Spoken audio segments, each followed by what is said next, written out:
नमस्कार।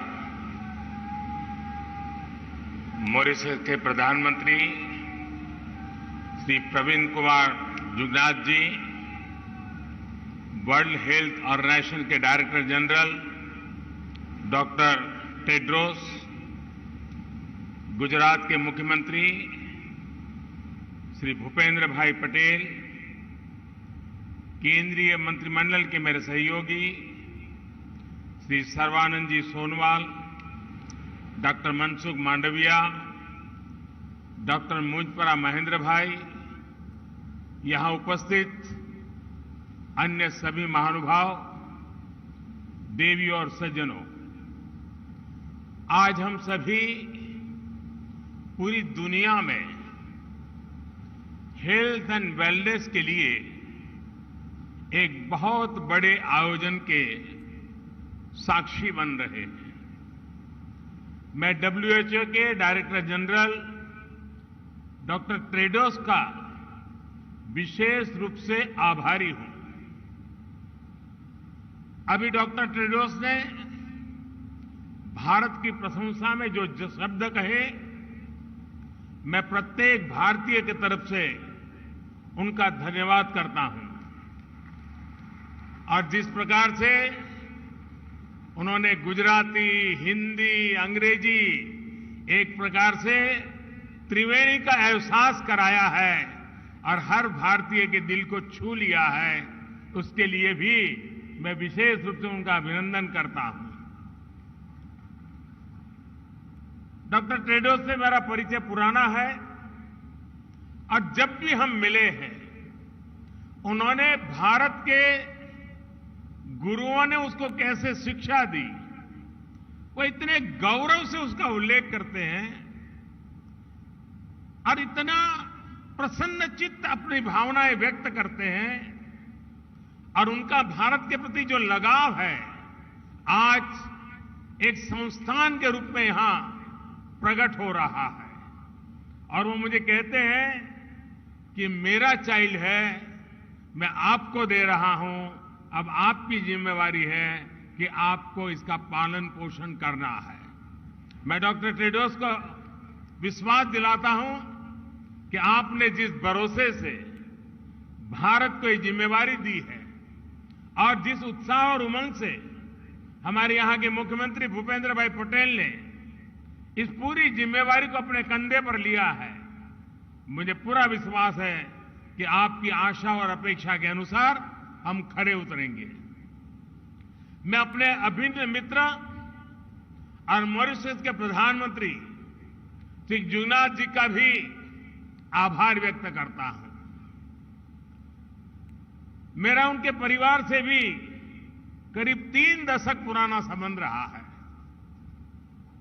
जब भी मॉरिशस गया, उनके घर जाना, उनके पिताजी से मिलना, उनके परिवार के सबसे संपर्क, 3 दशक का ये पुराना नाता। और मुझे खुशी हुई कि आज मेरे निमंत्रण वो मेरे होम स्टेट गुजरात में आए और उन्होंने भी गुजरात के साथ, गुजराती भाषा के साथ अपना नाता जोड़ करके हम सबका दिल जीत लिया है। अभी हमने बांग्लादेश की प्रधानमंत्री, भूटान के प्रधानमंत्री और नेपाल के प्रधानमंत्री के भी विचार सुने। WHO global centre for traditional medicine के लिए सभी ने अपनी शुभकामनाएं दी हैं। मैं सभी का आभारी हूं। साथियों, WHO ने ट्रेडिशनल मेडिसिन के सेंटर के रूप में भारत के साथ एक नई पार्टनरशिप की है। ये ट्रेडिशनल मेडिसिन के क्षेत्र में भारत के कंट्रीब्यूशन और भारत के पोटेंशियल दोनों का सम्मान है। भारत इस पार्टनरशिप को पूरी मानवता की सेवा के लिए बहुत बड़ी जिम्मेदारी के रूप में ले रहा है। ये सेंटर दुनिया भर में फैली पारंपरिक चिकित्सा से सहयोग से दुनिया के लोगों को बेहतर मेडिकल सॉल्यूशन देने में मदद करेगा। और मैं ये भी कहना चाहूंगा कि जामनगर की धरती पर डॉक्टर टेड्रोस और पविंद्र जी की हाजिरी में ये सिर्फ एक भवन का शिलान्यास नहीं हुआ है, ये सिर्फ एक संस्थान का शिलान्यास नहीं हुआ है, लेकिन मैं विश्व भर में प्राकृतिक चिकित्सा में विश्वास करने वाले, परंपरागत चिकित्सा में विश्वास करने वाले हर किसी को कहना चाहता हूं कि आज जब भारत आजादी का अमृत महोत्सव मना रहा है, उस कालखंड में ये जो शिलान्यास हुआ है, वो शिलान्यास आने वाले 25 साल के लिए विश्व भर में ट्रेडिशनल मेडिसिन के युग का आरंभ कर रहा है। मैं अपनी आंखों के सामने देख रहा हूं कि होलिस्टिक हेल्थ केयर के बढ़ते आकर्षण के कारण आने वाले 25 वर्ष में जब देश आजादी की शताब्दी मनाएगा, तब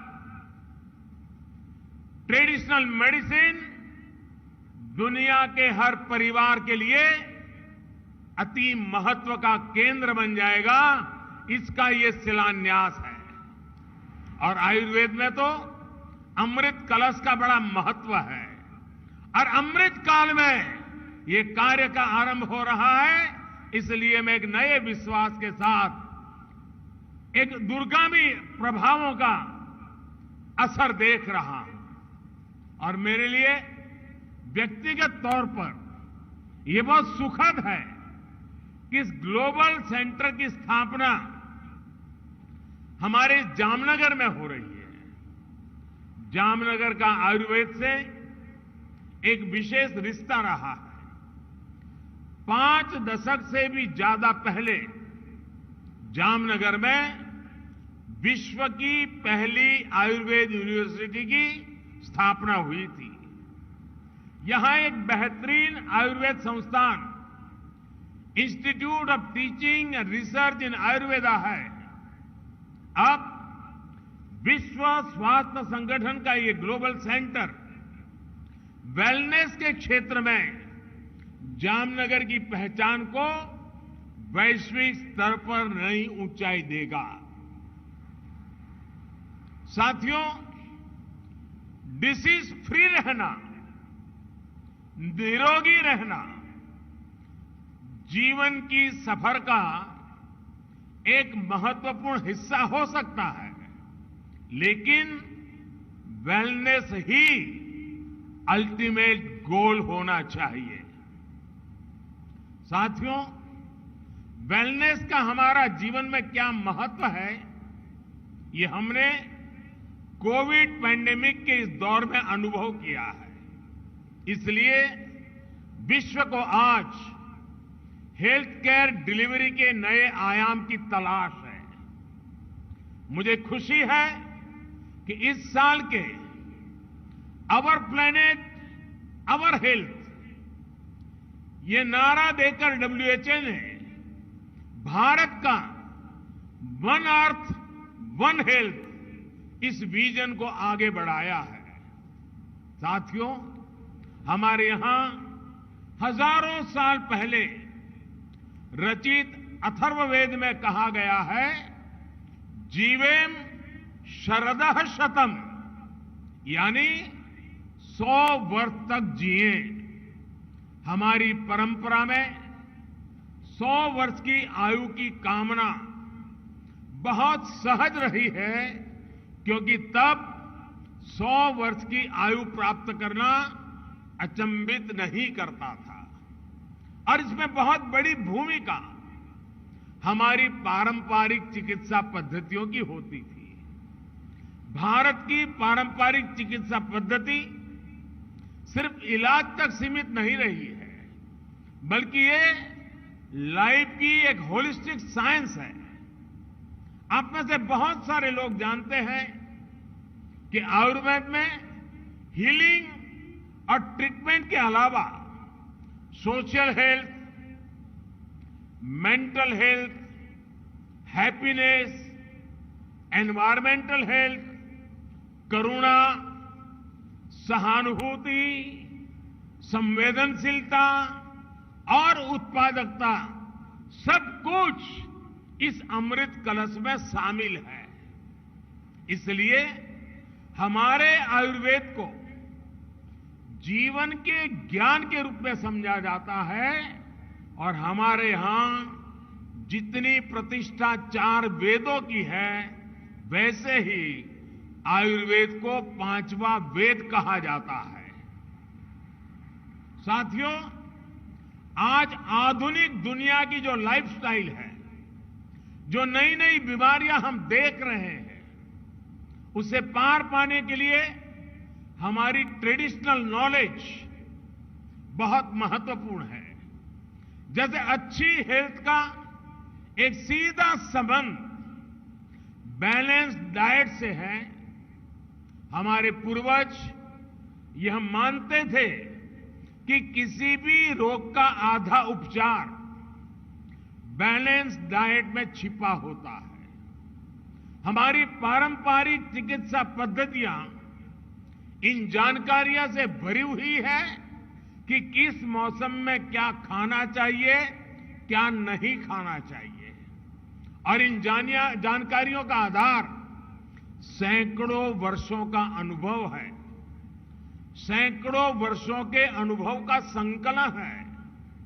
जैसे हमारे यहां भारत में एक समय था जब विशेष रूप से मोटे अनाज मिलेट्स के उपयोग पर हमारे बुजुर्ग बहुत बल देते थे। समय के साथ हमने इसका उपयोग कम होते भी देखा और आजकल फिर से मिलेट्स की चर्चा बढ़ते हुए देख रहे हैं। मुझे इस बात का भी संतोष है कि मिलेट्स के उपयोग को बढ़ावा देने के लिए भारत का प्रस्ताव यूनाइटेड नेशंस ने स्वीकार किया है। वर्ष 2023 को इंटरनेशनल मिलेट ईयर घोषित करना मानवता के लिए बहुत हितकारी कदम है। एक्सेलेंसीज, अभी कुछ समय पहले भारत में जो नेशनल न्यूट्रिशन मिशन शुरू हुआ है, उसमें भी हमारी प्राचीन और पारंपरिक विद्या को ध्यान में रखा गया है। कोविड-19 महामारी के दौरान भी हमने आयुष प्रणाली का व्यापक रूप से उपयोग किया। आयुष काढ़ा, इस नाम से आयुर्वेद आधारित काढ़ा खूब प्रचलित हुआ। आयुर्वेद, सिद्ध, यूनानी फॉर्मुलेशंस की ग्लोबली भी बहुत डिमांड देखने को मिल रही है। दुनिया के अनेक देश आज पैंडेमिक से बचाव के लिए ट्रेडिशनल हर्बल सिस्टम के उपयोग पर बल दे रहे हैं। साथियों, आयुर्वेद और इंटीग्रेटिव मेडिसिन के क्षेत्र में भारत के जो अनुभव है, उनको दुनिया के साथ साझा करना भारत अपना दायित्व समझता है। डायबिटीज, ओबेसिटी, डिप्रेशन जैसी अनेक बीमारियों से लड़ने में भारत की योग परंपरा दुनिया के बहुत काम आ रही है। अंतर्राष्ट्रीय योग दिवस के माध्यम से योग प्रचलित हो रहा है और दुनिया भर में लोगों को मानसिक तनाव कम करने में, मन, शरीर, चेतना में संतुलन कायम करने में योग मदद कर रहा है। योग के दायरे का विस्तार करने में भी ये नया संस्थान अहम भूमिका निभाए, ये बहुत आवश्यक है। एक्सेलेंसी, आज इस अवसर पर मैं इस ग्लोबल सेंटर के लिए 5 लक्ष्य भी रखना चाहता हूं। पहला लक्ष्य, टेक्नोलॉजी का उपयोग करते हुए ट्रेडिशनल विद्याओं के संकलन का है, उनका डेटाबेस बनाने का है। अलग अलग देशों में ट्रेडिशनल मेडिसिन की अलग अलग परंपराएं रही हैं। इस केंद्र में इन परंपराओं का संकलन करते हुए एक वैश्विक संग्रह यानी रिपोजिटरी बनानी चाहिए। ये केंद्र इन परंपराओं के जानकारों, मूल पद्धतियों के स्रोतों का अध्ययन करके भी उनका एक संकलन कर सकते हैं।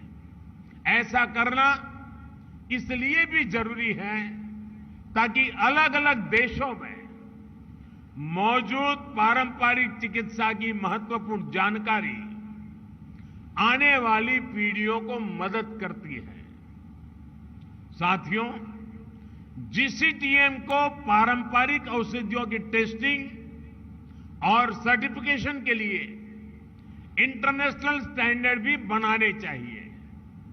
ये आपकी संस्था का दूसरा लक्ष्य हो सकता है। इससे हर देश में लोगों का भरोसा इन औषधियों पर और बढ़ेगा। हम देखते हैं कि भारत की कई पारंपरिक दवाइयां विदेशियों को भी बहुत प्रभावी लगती है, लेकिन वैश्विक स्टैंडर्ड न होने की वजह से उनका नियमित व्यापार सीमित रहता है। इसलिए उनकी उपलब्धता अभी कम रहती है। मुझे लगता है कि कई दूसरे देशों को भी इसी तरह की मुश्किल आती होगी। इस ग्लोबल सेंटर को इसके समाधान के लिए भी काम करना चाहिए। WHO ने भी हाल में आयुर्वेद, पंचकर्म और यूनानी के लिए बेंचमार्क डॉक्यूमेंट तैयार किए हैं। इसका विस्तार किया जाना भी जरूरी है। साथियों, जीसीटीएम एक ऐसा प्लेटफॉर्म बनना चाहिए जहां विश्व की पारंपरिक चिकित्सा पद्धतियों के एक्सपर्ट्स एक साथ आए, एक साथ जुटे, अपने अनुभव साझा करें। इन प्रयासों को ये ग्लोबल सेंटर अपना तीसरा लक्ष्य बना सकता है। क्या ये संस्थान एक सालाना समारोह कर सकता है? कोई एनुअल ट्रेडिशनल मेडिसिन फेस्टिवल कर सकता है जिसमें दुनिया के ज्यादा से ज्यादा देशों के एक्सपर्ट्स चिंतन करें, अपनी पद्धतियों को साझा करें। साथियों, मैं समझता हूं इस सेंटर का चौथा लक्ष्य रिसर्च में निवेश से जुड़ा होना चाहिए। जीसीटीएम को ट्रेडिशनल मेडिसिन के क्षेत्र में रिसर्च के लिए फंडिंग को मोबिलाइज करना चाहिए। हम देखते हैं कि आधुनिक फार्मा कंपनियों के लिए रिसर्च क्षेत्र में अरबों खरबों डॉलर्स उपलब्ध रहते हैं।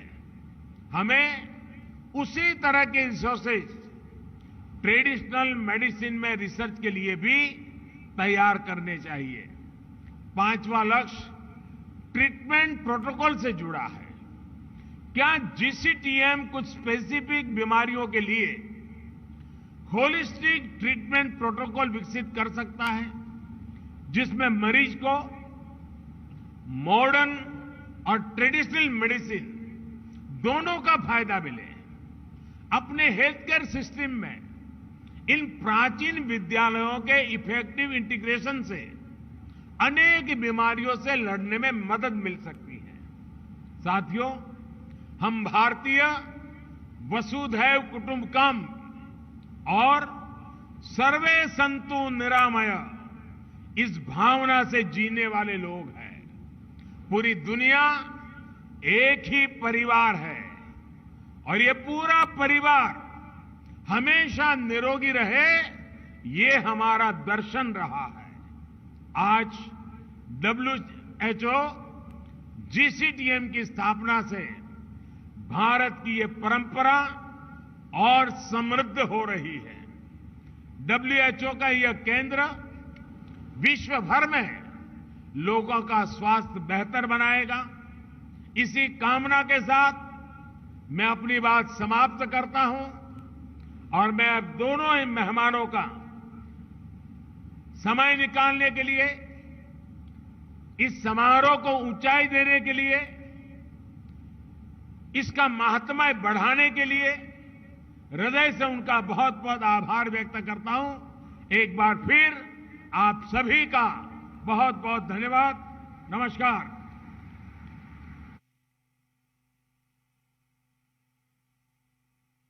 बहुत बहुत धन्यवाद माननीय प्रधानमंत्री जी।